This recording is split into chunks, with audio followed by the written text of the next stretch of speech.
Missed an episode of your favorite podcast? Choose from over a decade of content in our archives, not just the latest episode. All free at GCNlive.com. This is your call to action. Get prepared, America. Economy, survival, energy, disasters. This is USAPrepares.com. Informative radio, educational radio. Interact now by emailing instructor@USAPrepares.com or text at 434-390-7953. Class, please take your seats. Now, your instructor, Vincent Finelli. Everyone all set? Cocked? Locked? Here we go. Your dial set correctly to USA Prepare special broadcast today. Blake is engineering the broadcast in Minnesota at GCN. I'm Vincent Finelli. Guineith Isaacs is with us live in Australia. Guineith, breaking news? Yeah, breaking news. Hawaii. The mountain in Hawaii that is erupting, Kilauea, apparently it's starting to cave back in on itself.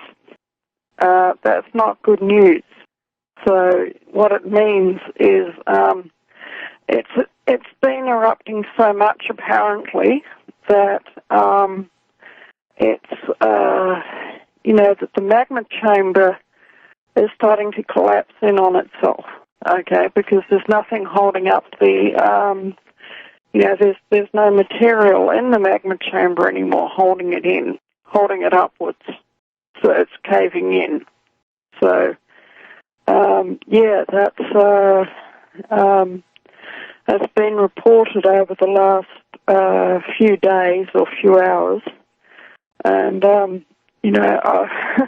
when I was speaking with you earlier on, I hadn't sort of heard these news reports. And I heard them and I thought, oh, shoot, that's fairly significant. And why hasn't anybody told me before? So anyway, my sources for that, I listened to a guy on the internet called Paul Begley, and so I listened to his broadcast, and sometimes he tends to be dramatic, okay, and so, but I checked his original source, which was another YouTuber who is a geophysicist, and his name is Dutch Sense. And so I listened to Dutch Sense's broadcast as well on this topic, and maybe it's not quite so dire as what Paul Begley was saying, but if it continues on, if these the caving in of the landscape continues at an exponential rate, then there's only one place that it can end up, and that is totally caved in. I looked on the map, and it's not quite at that place yet. Okay, but if the cave-ins continue at this rate that they were earlier today, then it will continue on that way. So, but they have occurred in the past to the size that they're at now. So it's maybe not quite as dire. We'll have to be careful. We'll have to watch over the next few days to see what's happening with these crater formations, subsidences, blah blah. The landscape subsiding, subsidences that we're seeing, and they're not small subsidences. The landscape has been sinking away at the rate of maybe 150 feet or 650 feet deep. So it's not like some small thing out the back. And that has been over a period of about a month, where in this particular area the landscape has sunk away to the point where it's like 250 feet lower than it was last month. That's quite a substantial subsidence of the landscape. I think you would agree there, Vincent. Yeah, and I was looking at a map, a satellite image of Hawaii, and I was looking at the Pacific Ocean. And you can see, if you look from Hawaii to Siberia, a line of what looks like volcanic eruptions under the sea. It's a curved line. Wow. That goes from Hawaii all the way to Siberia. I didn't know that. Yeah. Yeah, so class, if you want to see it. If that's the case, that's extremely significant. This is a big one. This is certainly one of the largest eruptions that Kilauea has had in living memory. And if anyone out there in the class thinks, oh, this can't happen, well, it can. It has historically in the past, okay, and it likely will again. So if you want to see this, class, you can type in on your favorite search engine, Hawaiian Island Chain, and then you can go to satellite maps, find the satellite map, and then zoom out, not zoom in, but zoom out, and look towards Siberia, and you will see this long chain of undersea eruptions. It's literally a line that looks like a hockey stick in terms of shape, or a boomerang, actually a boomerang. That's what it looks like, and it goes from Hawaii, the big island, all the way to Siberia. Unbelievable. So I'm looking at right now Hawaii. It goes to Midway Atoll, and then it goes right to Siberia.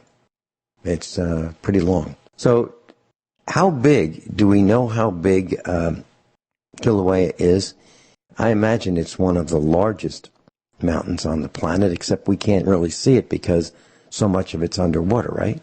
Yes, it is the largest mountain of any kind on Earth, except most of it's underwater. It's actually, from the base of the ocean, it's actually taller than Mount Everest. Mm-hmm. Mm-hmm. And all that we can see is that tiny little tip on the top. Mm-hmm. So, but if you could put Mount Everest and from the level of sea level at the Indian Plateau, okay, and to its summit, and then if you put Mount Kilauea would actually be considerably taller. And I think there are actually illustrations to that effect on the internet as well. So we're looking at the largest mountain on Earth, taller than Mount Everest, having eruption. And if we go caldera with this, are we looking at a pyroclastic blast? Are we looking at dust that will be like little tiny microscopic shards of glass that will eat our lungs? We're looking at one of the biggest blasts that humanity has ever heard. Okay. And if you think about it, you might think, oh, how could it erupt that amount of volume out? Actually, because it's so big. Its mass is so huge, and the fact that most of it's underwater means that the water's actually pressing down on the outside of the volcano. So it would have to lose comparatively little volume for the process to start. We're not talking about having that whole Everest-sized mountain caving in, okay? We're only talking about the top tip caving in to where it's below sea level. And then the sea will rush into the crater and do what seawater does when it hits an immensely hot surface, and that is expand explosively. And that's what would start the pyroclastic process. And if that happened, you would hear the biggest bang that humanity has ever heard, ever. And, you know, talk about the gunshot that's heard around the world. This probably quite literally would be heard around the world. And it would shoot a cloud of pyroclastic matter into the air. That, oh gosh, the nearest comparison that we have in historic times is the eruption of Taupo in New Zealand in 186 AD. Okay? And when that erupted, the glow was seen from China. The blast was heard in Australia, and, you know, it's absolutely phenomenal that, you know, the cloud that was erupted into the atmosphere during the Taupo eruption settled in the upper atmosphere and circulated all over the planet. And it blocked the light of the sun from properly reaching the Earth for 40 years.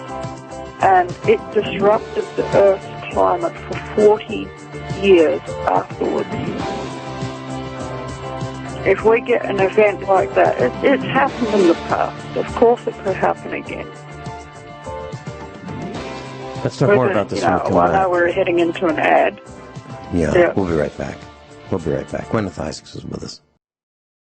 Guineith Isaacs is with us. You can find her on the internet. Let's go to usaprepares.com and click on the instructors tab, and you'll find a link to Guineith Isaacs. And Guineith, you mentioned the Taupo volcano. It's spelled Taupo, Taupo, in New Zealand. And it erupted, and it was a pretty significant event. And, you know, we think that a very significant event, and we think that, you know, we're safe, everything's good, everything's calm. It can happen at any time. So we are lulled to sleep thinking everything's just fine, and it could all change at any minute. And so, class, we're talking about, you know, the Taupo eruption, and it's estimated at 181 AD. So it wasn't all that long ago. No, like I said, it's in historical time. Okay, so the Chinese had a record of the blast. Various other groups around the Pacific had a record of the blast. The Maori were actually very, very good calendar keepers. Okay. According to one account, they were actually descended from the Peruvians, who, of course, were masters at calendar keeping. The Peruvians took notice of when the blast occurred, and you know, because we have been able to access now a lot of these ancient records, we know when the Taupo eruption occurred, and we can triangulate where it was. And there's only one place it possibly could have been. Now, the Maori people, they say that the mountains in the centre of New Zealand are sisters, okay? They say that the mountains are called Ruapehu and Tongariro and Ngauruhoe. That last one will, you know, get a lot of people, but that's how you say it. And the fourth sister was Taupo, and she quite literally blasted herself into oblivion to the point where now there's not a great mountain sitting there. It's actually a lake that is so large that when you're standing on one shore of the lake, you cannot see the other shore of the lake. It's as if you're looking across at the sea. So, and this lake is around about 80 kilometres from where I grew up in Rotorua in New Zealand. So Rotorua is also in a caldera. So it's sort of like the caldera next to the Taupo caldera. But I grew up with these stories of these volcanoes erupting. And I know that we were talking a little while ago about another volcano called Tarawera. When Tarawera erupted, that was 1886. I think June the 6th, from memory, 1886. And once again, not very long ago at all. And we've learned from the Tarawera eruption that these things can happen with not very much warning. It can go from, the sort of eruption that, it didn't even have that sort of eruption. It basically went from being a perfectly, maybe some minor earthquake activity, earth heaving type activity that caused major fluctuations in the lake level, and then quite literally overnight blasting itself away to such an extent that over a period of days, I would say about 2 days, that the Tarawera mountain halved its height. So half the mountain was blown into the atmosphere and all over the surrounding countryside. Let's talk more about volcanoes when we come back, including Mount St. Helens, how it fits in this picture. I was going to say, I'm going to mention Mount St. Helens next. How well and how fast does...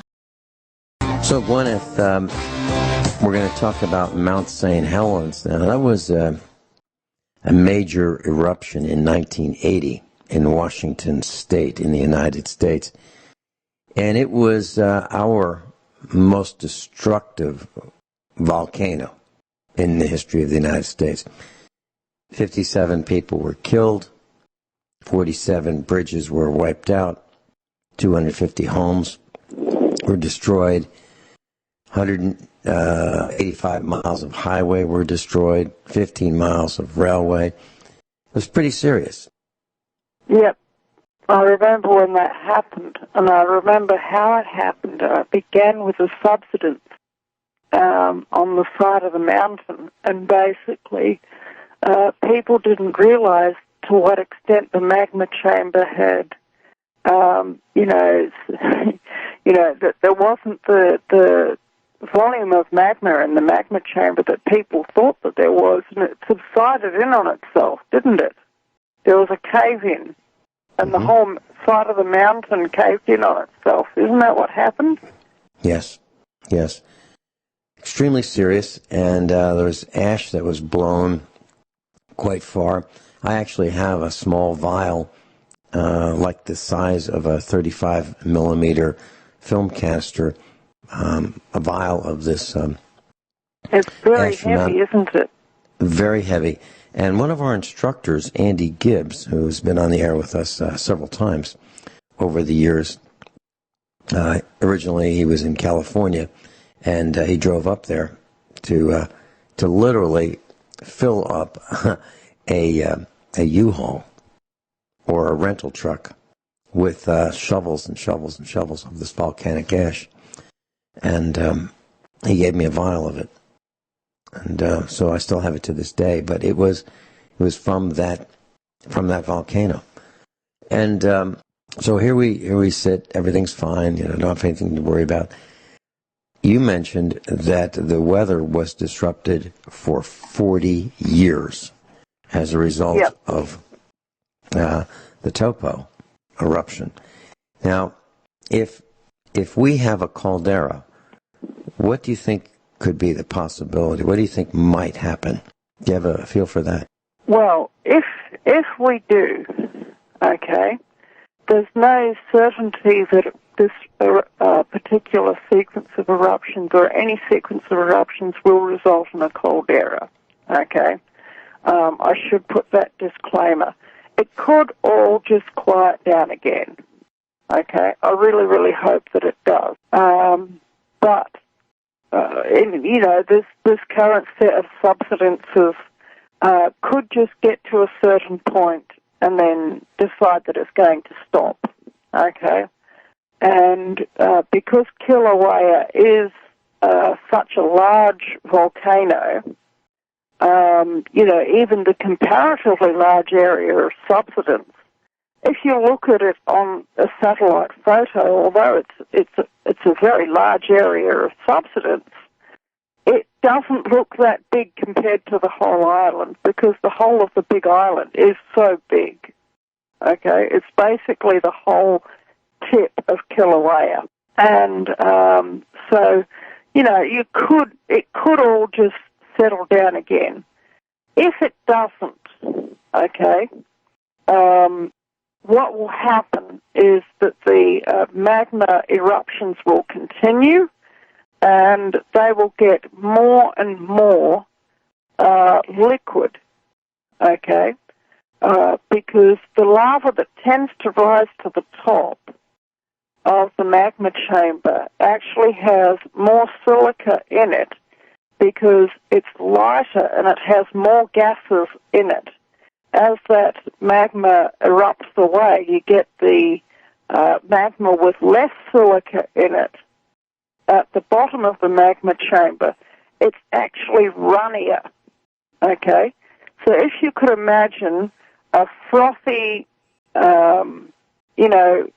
fairly gelatinous type magma getting erupted out first, and then once that's all cleared out of the way, a warning signal will be if you begin to see great fountains of magma erupting from the actual top of the volcano, okay, that is a big, big warning sign because the pressure for it to be able to do that is going to be quite considerable, and to where the magma is not just sort of glumping out in a type of magma that's called pahoihoi, which means ropes, which is fairly slow-moving. It goes along at sort of a walking pace. Where you get the magma when it flows out, where you can't keep up with it, even if you're running, that is a huge, huge danger sign because it means that the glumpy stuff on the top of the magma chamber has all been erupted out, and now we're into the runny stuff, okay? And if the pressure from underneath continues, and if that runny magma continues to erupt out, then every day that it continues to erupt out, the chances of having a magma chamber collapse increase, okay? And like I say, that's a lot of mountain to fall in on itself. But the fact that there is so much of it means that you don't have to empty out the whole magma chamber for there to be a magma chamber collapse. You only have to empty out enough of it for it to be unable to support its own mass.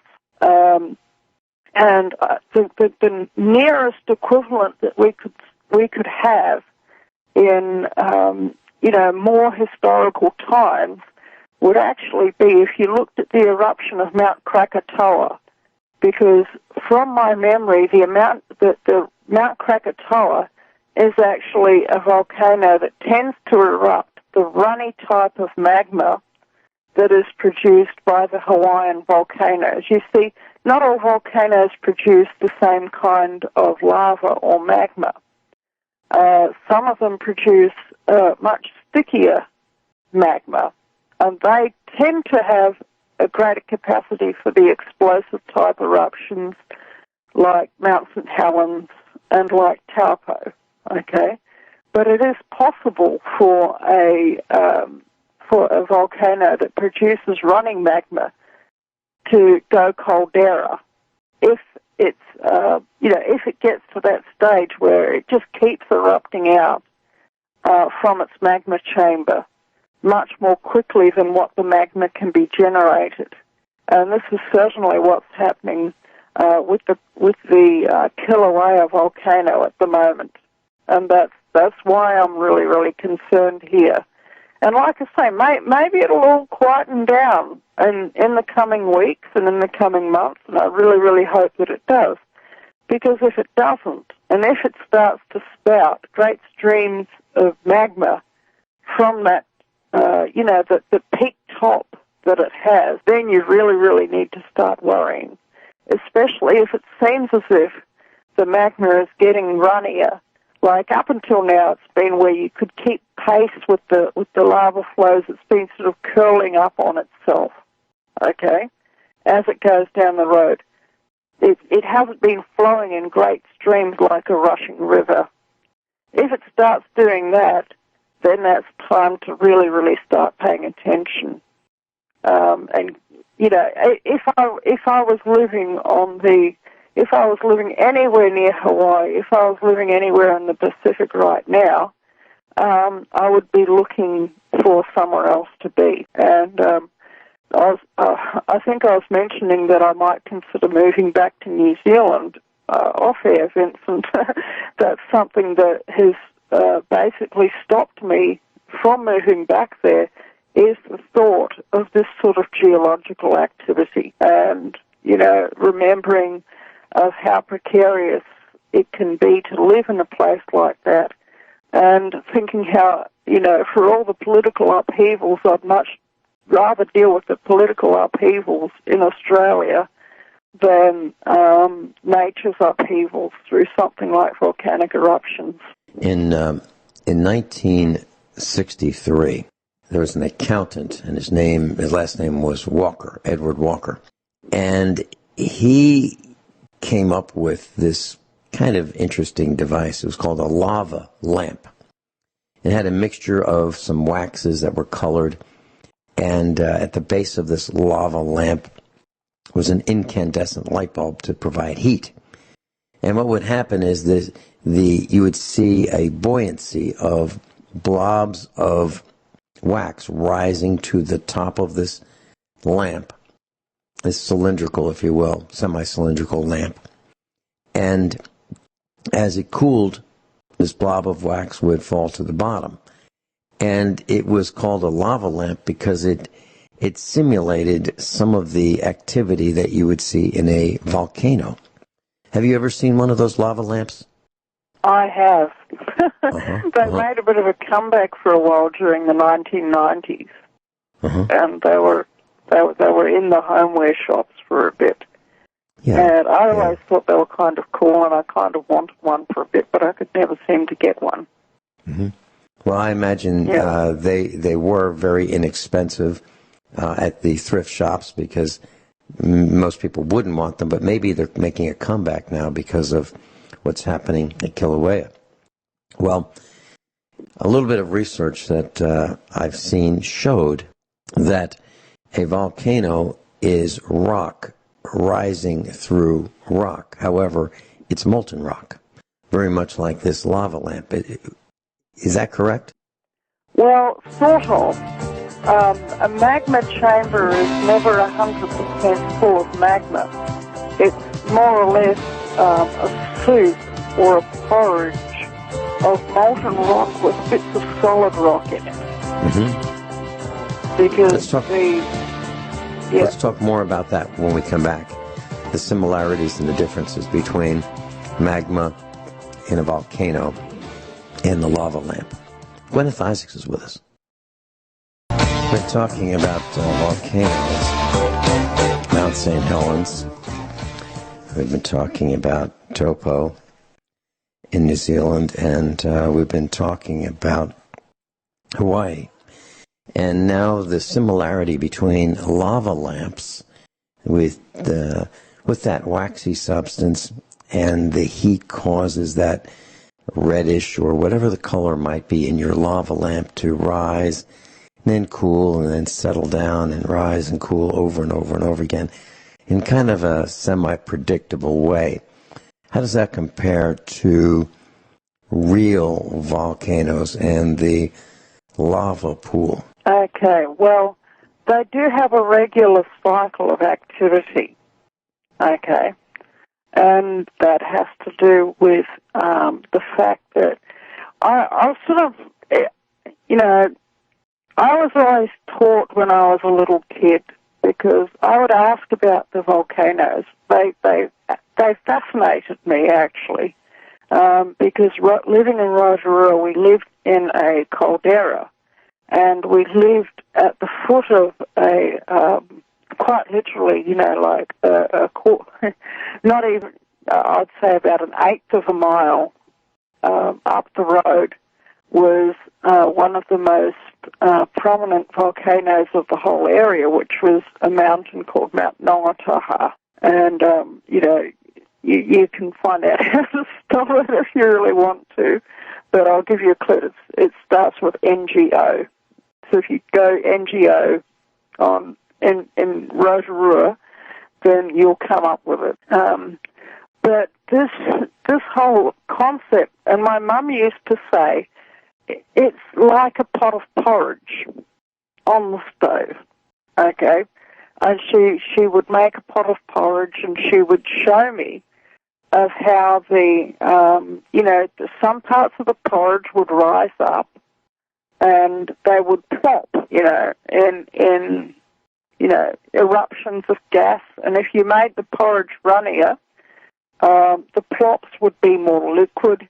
And if you made the porridge thicker, then the plops would have more steam and more gas in them. And that was how my mum explained it. So I say, well, that's the porridge pot version of how volcanism operates. And from what I could see and what I can see now, that it seems to be what happens is that you get hot spots on the Earth's magma, which operate in exactly the same way as the light bulb on the lava lamp or the hot plate when you're cooking a pot of porridge on the stove. It causes convection currents, and the convection currents, they tend to form in a fairly fixed way. And when they come to the surface, then you get an eruption, because the gas and the upwelling material has to go somewhere, and so a volcano forms at that place. And depending on the geology of the underlying rock, the amount of silica, especially in the underlying rocks, in the magma, in that part of the crust, determines whether it is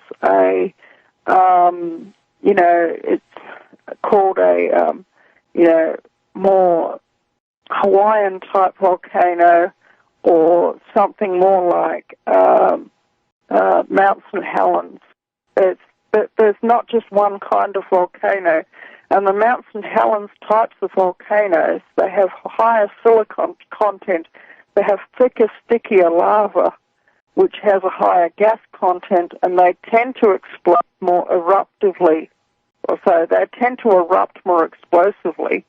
But the Hawaiian volcanoes, they tend to have less gas, and so you tend to get more lava river-type eruptions and fountains of lava. Gwen, if we come back after top of the hour, after we come back from top of the hour news and commercial announcements, can we talk about some of the volcanoes that we've had on our planet, the deadliest of them? And I've got a list. I'd like to share that. Is that okay with you? Yeah, that's fine. That's great. Okay. And then where would you like to go after that? Do you want to talk about Maslow? I think we will for a little bit, because it's very, very important, and I think it does tie into this as well. Okay.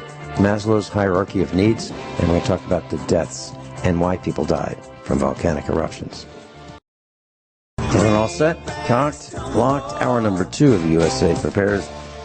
Guineith Isaacs is with us, live in Australia.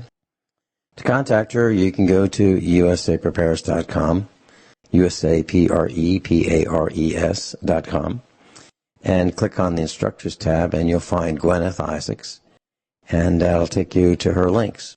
Guineith, I have a page here, infoplease.com, and it talks about the deadliest volcanic eruptions that we know about.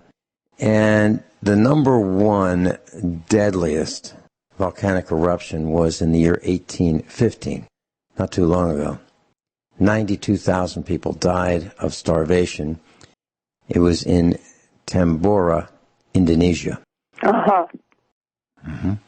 Then number two after that would be Krakatoa. We've probably all heard of Krakatoa. I was going to say Krakatoa's like, when did that erupt again? I think that was in the 1800s too, wasn't it? Yes, 1883. And 36,000 people died. And the major cause of death was a tsunami. Yep. After that, Mount Pelee in Martinique, 1902, 29,000 dead from ash flows. Ash, ASH, flows. After that, in Ruiz, Colombia, 1985, 25,000 died from mud flows. Next would be Unzen, Japan, in 1792, 14,300 died from a tsunami. Then Laki, Iceland, 1783, 9,350 people died from starvation. Next one was again in Indonesia in 1919, 5,100 people died from mud flows. Next one, 1882, Indonesia, 4,000 people died from mud flows. Then this is one that I'm sure most of us have heard about, Vesuvius in Italy, 1631. 3,500 died from mud flows and lava flows. But there was another one in Vesuvius, Italy, in the year 79 AD. 3,300 people died from ash flows. And the next one was in Indonesia in 1772. About 3,000 people died from ash flows.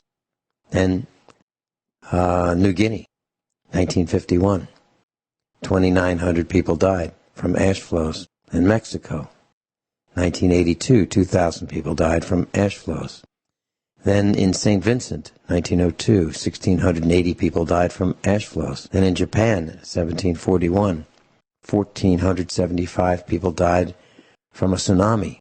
And then Japan again, 1783, 1,377 people died from ash flows and mud flows. So mud and ash seem to be a really big problem. Then in 1911, the Philippines, 1,335 people died. Then in the Philippines again, 1814. Now these are in order of deaths, largest number of deaths, not by the year. Okay, 1,200 people died in the Philippines again. Back to Indonesia, in 1963, 1,184 died of ash flows. Then Ecuador, 1877, 1,000 people died of mud flows. Then back to the Philippines in 1991, 800 died of disease. And back to Japan, 1640, 700 died of a tsunami. And in Colombia, 1845, 700 more died of mud flows. And back to the Philippines, 1951, 500 died of ash flows. So when a volcano erupts, we have to be concerned about tsunamis, ash flows, mud flows, starvation, disease. That's what happens. Yep. And so why are we mentioning this? And like I say, the climate and the weather changes. And I noticed that the volcano that was missing off that list was the Taupo eruption. And the reason why there's no death figures for that is, it can be disputed whether there were whether there were people living in New Zealand or not at the time, but it's fairly certain that after the Taupo eruption, there probably weren't any people living in New Zealand after the Taupo eruption. And, you know, how do you quantify the deaths from 40 years of famine after a volcanic eruption of that magnitude? Mm-hmm. You know, and 40 years when there's no proper seasons because the world's climate has been wiped out by, you know, so much volcanic detritus thrust into the upper atmosphere. That's the level of magnitude of eruption. If Kilauea does decide to go caldera, that's the level of magnitude of eruption that we're looking at. And there will be a massive tsunami which will basically devastate the entire Pacific basin. And I've heard or seen figures on the internet of, you know, tsunami waves anywhere from 300 to 1,000 feet tall, hitting California, hitting the South American coast, hitting Japan, and hitting the east coast of Australia and New Zealand. That's the level of blast that we're talking about. And so if this goes caldera, we're not saying that it will, but we're saying that there's a chance that it could, and we all need to pay very, very close attention to this volcano in the coming weeks and months, because what we know from history is that when these sorts of eruptions go catastrophic, it tends to happen suddenly, but with a long lead-up. And that's exactly what happened with the Mount St. Helens eruption. It was small eruption, small eruption, small eruption, small eruption, small eruption, and then one morning it just went kablamo. That's my recollection of what happened anyway. 1,000-foot tall tsunami is huge. And so I just looked up what is the tallest tsunami on record. It says an earthquake, and this is on the internet, an earthquake followed by a landslide in 1958 in Alaska generated a wave 100 feet high, the tallest tsunami ever documented. When the wave ran ashore, it snapped trees 1,700 feet up slope. It's pretty high upland, 1,700 feet. So that was a 100-foot tsunami, which is huge, absolutely huge. I don't think people who live on the coastline are thinking these things can happen. They just watch, they just go to the beach, watch the ocean, they watch the waves, 2, 3, 4 feet tall, and they're regular, and they're routine, and everything's fine. But, wow. Tsunami would be quite devastating to it would ruin your day. Yeah.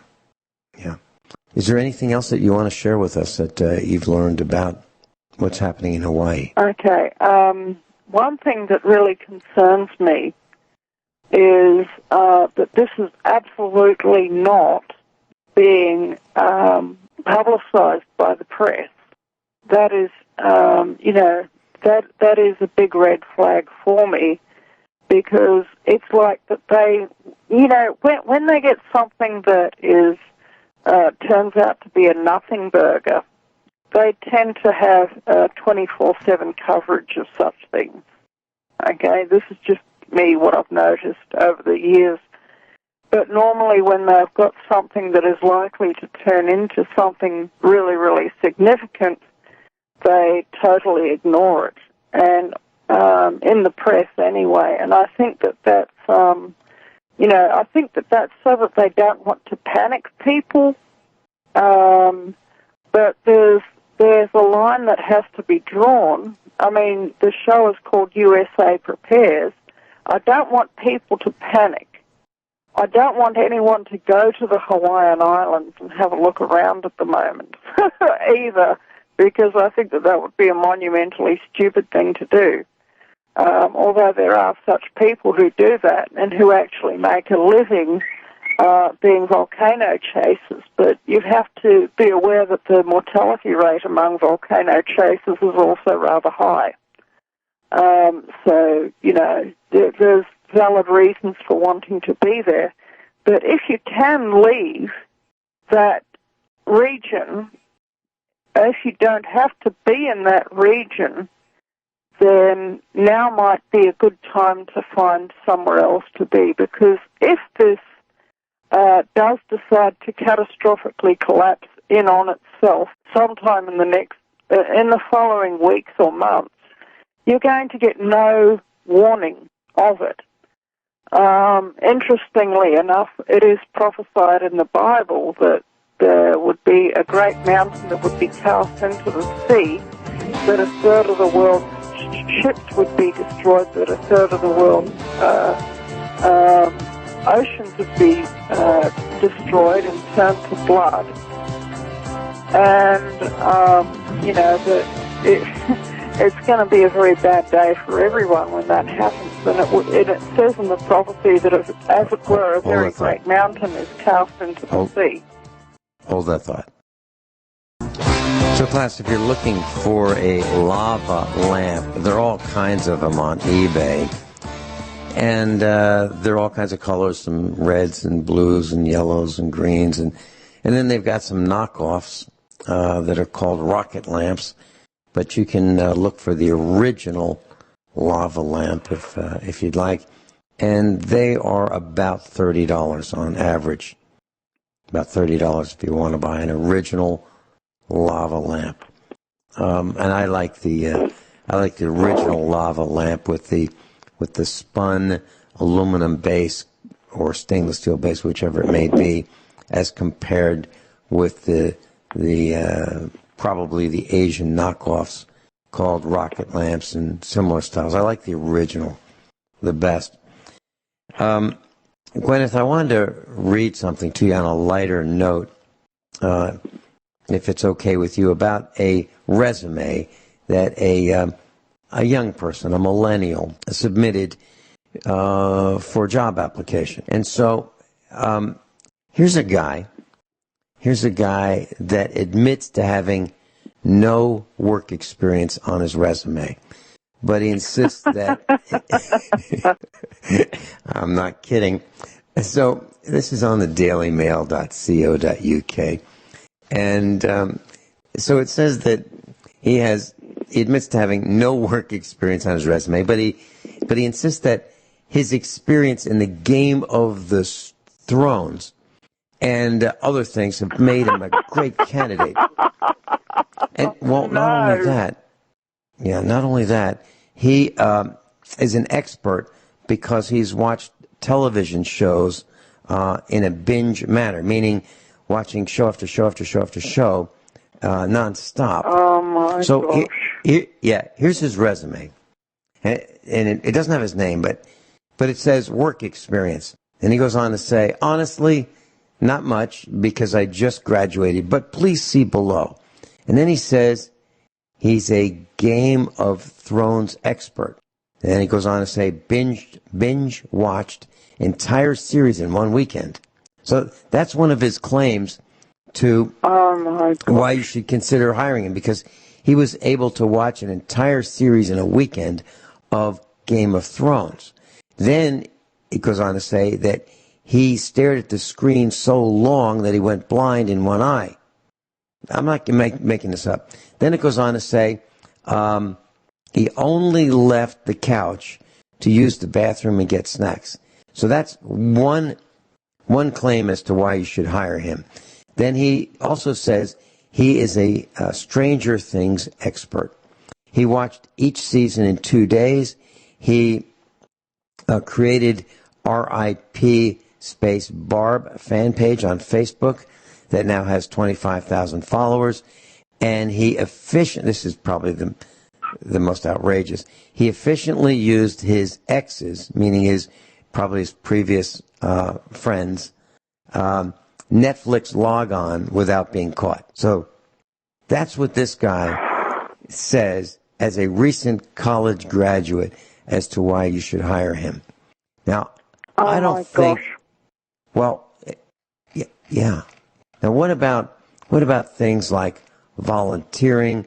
What about clubs? Maybe debate club, maybe track club, maybe being a wrestling coach. Maybe mowing lawns, maybe washing windows, maybe going to the car wash and being the guy that dries the cars off with the towel, maybe bussing trays at a restaurant, maybe washing dishes at a restaurant, maybe working at McDonald's. None of that was on this guy's resume. What about mating animals together to produce the best offspring? Right. There's an art to that, to picking stud stock. You know that. Yes. You're a cattle farmer. That's what we do. That's what you do. What about making 200 olive tree cuttings over a period of 2 days? Right. That's a task I did recently. 200 baby olive trees. Right. I think that deserves a big pat on the back. Absolutely. What about grafting grapevines so you can take American rootstock and graft it with European vinifera grapes? So you have great grapevines. Right? Class, originally, before we discussed the Hawaiian volcano situation, we were going to talk about Maslow's hierarchy of needs, Maslow's triangle, if you will.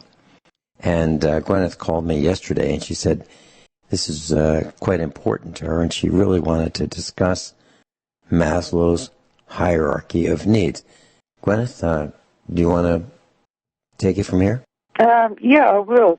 Now, every one of us, we have things that we need in our life for human existence, okay? And a number of years ago, a psychologist by the name of Maslow figured out that there are actually hierarchies of needs that we had in our lives, and that it was difficult or impossible to move on to the next level of needs unless the first level of needs was completed, okay? And because these needs, they more or less build on each other. And at the bottom of the pyramid, you have such basic needs as food, shelter, clothing, warmth, so that would be fire and, water supply, and, basic needs like that. Somewhere to stay, somewhere, somewhere that you can call home. And the level above that, you have personal security, security of tenure, and security when you are going out and about and traveling. And those two levels of the Maslow pyramid, if you can manage to achieve those, then you can have some chance of having a happy and safe and reasonably long and fulfilling life. And you can move on to the third level, which is the security of the community. Okay? That's a need for friendship, a need for close family relations, to not be constantly fighting among your own community, to not be constantly, so the levels, they do link in with each other, okay?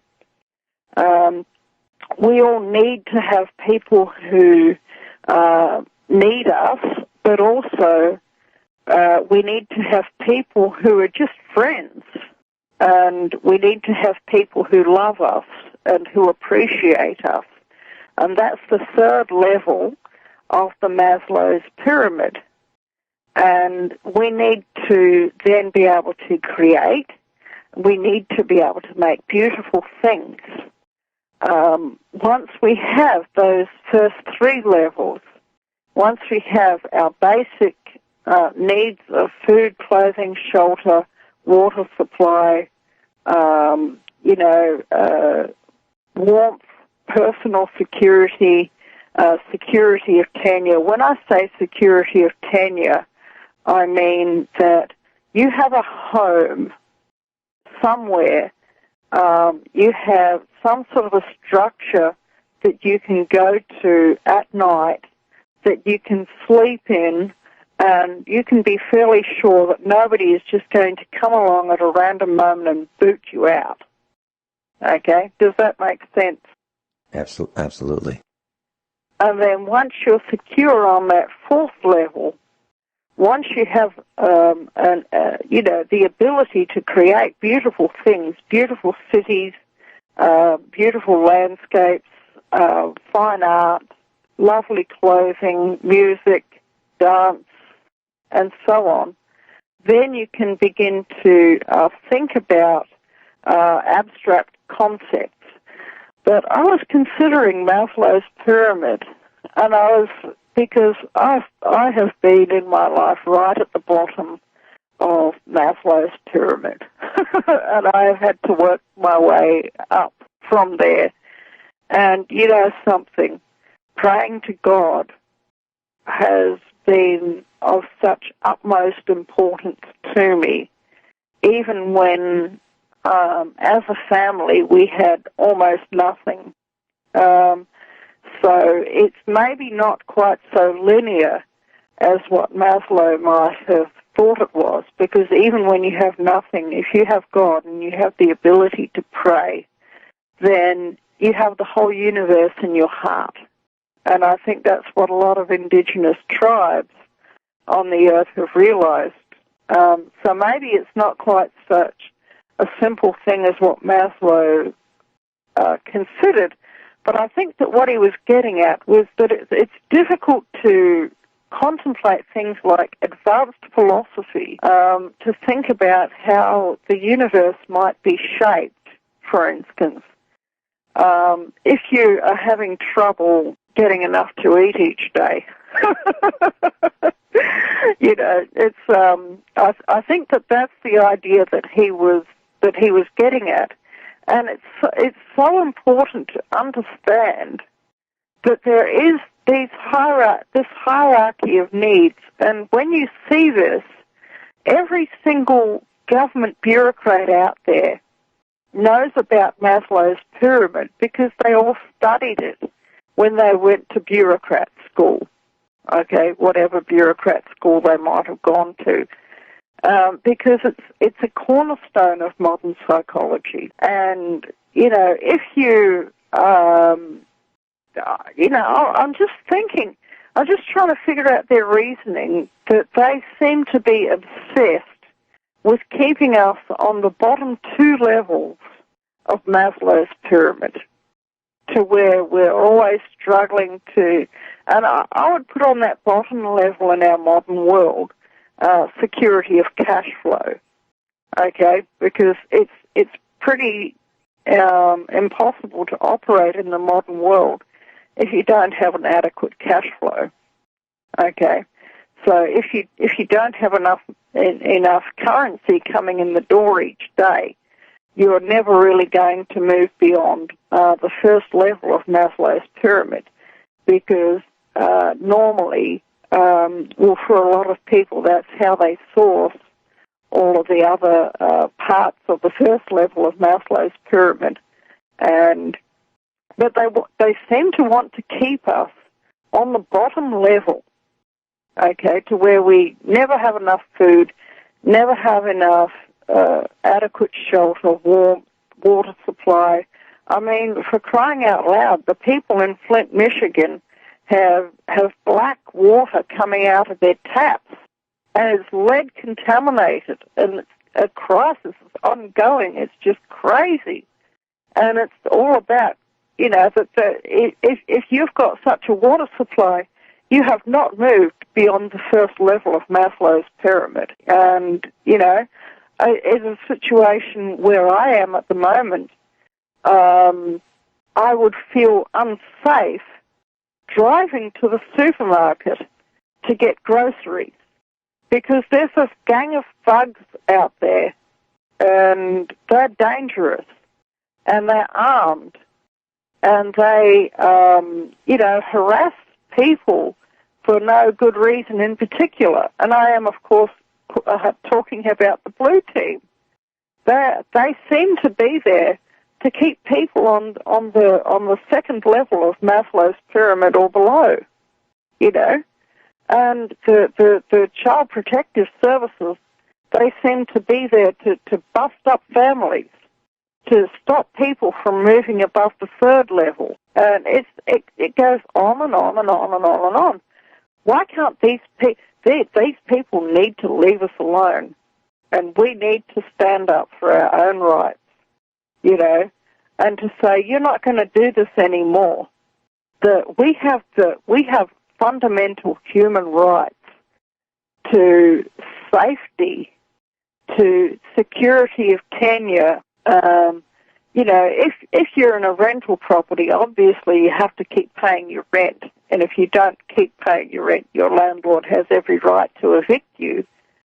But the thing is, you need to have some. The society has to be structured in such a way that you have at least a chance of getting a home of your own. Okay, and at the moment it's pretty well near impossible because of the red tape that's associated with erecting a chicken coop in your backyard, let alone a new home. And I'm sure you know what I'm talking about, Vincent. Yes, and I was thinking about what you said in your discussion about Flint, Michigan, and so just so our class knows that there's been a water crisis that's been going on at least 4 years. It started around 2014, and there was a drinking water source for the city of Flint, Michigan, that was Lake Huron. And the city decided that it'd be cheaper to get its water from the Flint River. But it's had insufficient water treatment. Now, this is according to Wikipedia. Insufficient water treatment so that over 100,000 residents were exposed to high levels of lead, among other heavy metals, in their drinking water. So a federal state of emergency was declared 2 years later, in 2016. And the residents of Flint were instructed to use only bottled or filtered water for cooking, cleaning, and get this, bathing. The water in Flint, Michigan is not safe to bathe in. Now imagine buying bottled water to take a bath. Imagine that. So these people in Flint, Michigan are under stress beyond belief. And what do? They sell their home? Who'd want it? Anyway, we've been talking about Maslow's hierarchy of needs, and I just digress for just a moment, but it appears to me that the Flint River in Michigan is due to government mismanagement of the water supply combined with the dumping of sewage and chemicals and road salt in the Flint River for over 100 years. Now, this problem is not unique to Flint, Michigan. We have been dumping toxic chemicals, biologicals, waste, sewage, agricultural runoff in lakes and rivers and streams for over 100 years. And we love our automobiles, but boy, isn't it amazing that Michigan, the capital once of the automobile industry, is so polluted. So here we have people who are really, really physically stressed. They're stressed with just the basics of life. And how do they achieve more when they are struggling just to live? Very good point, Gwen. Thank you for bringing that up. Yeah. I think that what I've been considering because, just the last few weeks I actually did lose my job, one of my jobs that I had. And, just considering, oh gosh, what am I going to do? And then and I thought, okay, I'll go, I'll do some sort of work online of writing, and that sort of thing. And then this whole internet thing, there's another, tentacle wrapping around various people's lives. The internet, it looks as if memes are going to be made illegal. And if memes are made illegal, then, it's going to be just about impossible to link, and there's going to be a link tax and such like and so forth. And, that's going to make it almost impossible to do any sort of writing on the internet, if that happens. The only way that you can respond in such a circumstance is if you have your own land and the capacity to defend it. You're very, very fortunate.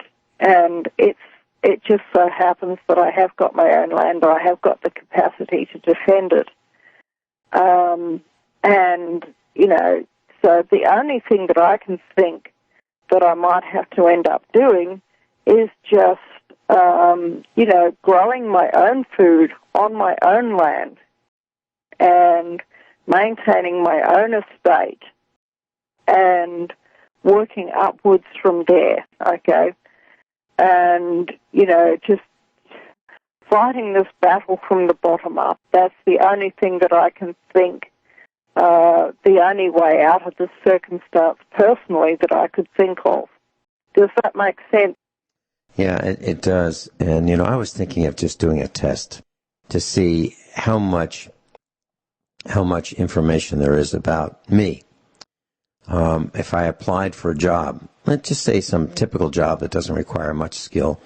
Let's say I wanted to work at one of those big box stores, and I said, I'll go fill out an application, previous work experience, and I put some of the things that I've done. I wonder if they'd say, you know what, yeah, I don't think it's going to work out. We can't have you in the plumbing department because that wouldn't work out. Can't have you in the electrical department, that won't work out. Can't have you in the lumber department because that's not going to work out. And we like to hire young guys to, lift the heavy materials, so that's not going to work. You know what, Vinny, we can't use you. But what I think they really mean is we checked you out and you say some things on the radio that we can't allow to be associated with us. And I have a feeling that that's happening to you. Is that true? I think that that's probably what's occurred, because the circumstances of how I lost my job, as far as I can figure out, it was a total setup. And there's no way that it was my fault.